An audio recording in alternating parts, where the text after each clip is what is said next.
एक दिन बबली कबूतरी लूसी को लेकर शॉपिंग करने जा रही थी। वो एक चिड़िया से टकरा जाती है। देख के नहीं चल सकती क्या? मुझे कितनी जोर से चोट लग गई। अरे बबली तू? हाँ, मैं यहाँ एक बड़े से घर में रहती हूँ। और तू बता, तू कहाँ रहती है? मैं तो यहाँ एक छोटी सी दुकान में काम करती हूँ और किराए के घर में रहती हूँ। इतने दिनों बाद मिली है और आज भी तू गरीब है। और मुझे देख, मैं कहाँ से कहाँ पहुँच गई। मेरी शादी एक बहुत बड़े अमीर कबूतर से हुई है। इससे मिल, ये मेरी बेटी है और इसने जो हेयर कटिंग कराई है वो पता है कितने की है? 10,000 की है। ये तो बहुत अच्छी बात है। मैं तेरे लिए बहुत खुश हूँ।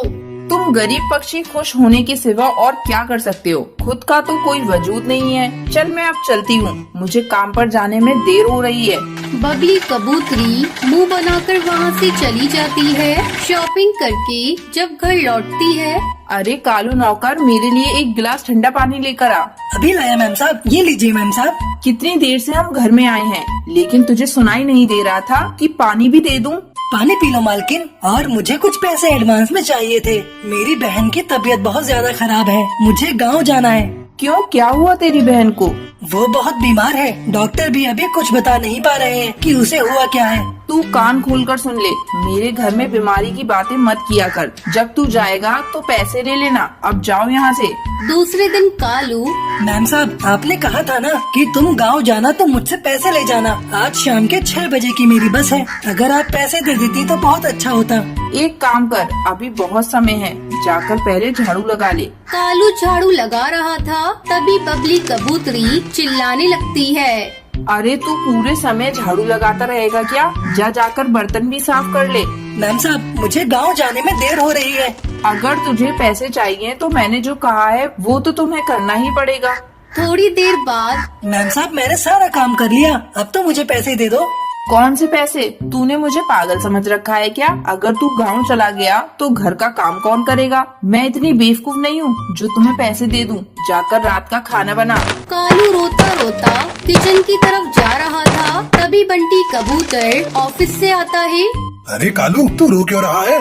मालिक, मालकिन ने मुझे पैसे नहीं दिए गांव जाने के लिए। अगर मैं गांव नहीं गया तो मेरी बहन की मौत हो जाएगी, तो मैं अपने आप को माफ नहीं कर पाऊंगा। साहब, मेरी बहन बहुत बीमार है। ये ले पैसे और तू जल्दी गाँव जा। अब बबली सेठ कबूतर से सारा घर का काम करवाने लगती है और खुद फोन पर अपनी सहेलियों से घंटों बातें किया करती। अरे क्या बताऊँ तुझे, आजकल मेरा नौकर गांव चला गया है, लेकिन मैं भी कुछ कम नहीं। मैंने इनको ही काम पर लगा दिया। मुझसे तो घर का कोई काम नहीं होता। अरे कहाँ रह गए? इधर आओ। कान में रुई ठूस रखी है क्या? कब से चिल्ला रही हूँ, जल्दी इधर आओ। क्या बात है बबली, तुम क्यों चिल्ला रही हो? देखो, कान खोलकर सुन लो, मुझसे कोई उम्मीद मत रखना। सारा काम आज से तुम्ही को करना पड़ेगा। तुमने नौकर को छुट्टी दी है और तुम ही अब झाड़ू, बर्तन, पोंछा और मेरे कपड़े भी धोगे। और लूसी को भी तुम्हें ही तैयार करना होगा। लेकिन बबली, मुझे तो मॉर्निंग में ऑफिस भी जाना होता है। ठीक है, तो सारा काम रात में करो और सुबह जल्दी उठकर काम करो। तुम्हें बड़ा शौक था नौकर को छुट्टी देने का, अब भुगतो। और ऑफिस से जाने से पहले अपना क्रेडिट कार्ड मुझे देते जाना। मुझे आज शॉपिंग भी करनी है। बंटी सेठ अपनी घमंडी पत्नी के व्यवहार से बहुत ही दुखी था।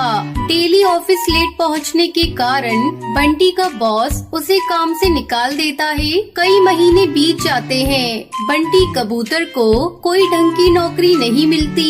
इस बीच उनका गाड़ी बंगला बिक जाता है। वो सभी रोड पर आ जाते हैं। तब बंटी कबूतर बबली से कहता है, ये सब तुम्हारे घमंड के कारण हुआ है। तुमने गरीब की बद्दुआ ली है। ये सब उसी का नतीजा है कि आज हम लोग भी गरीब हो गए।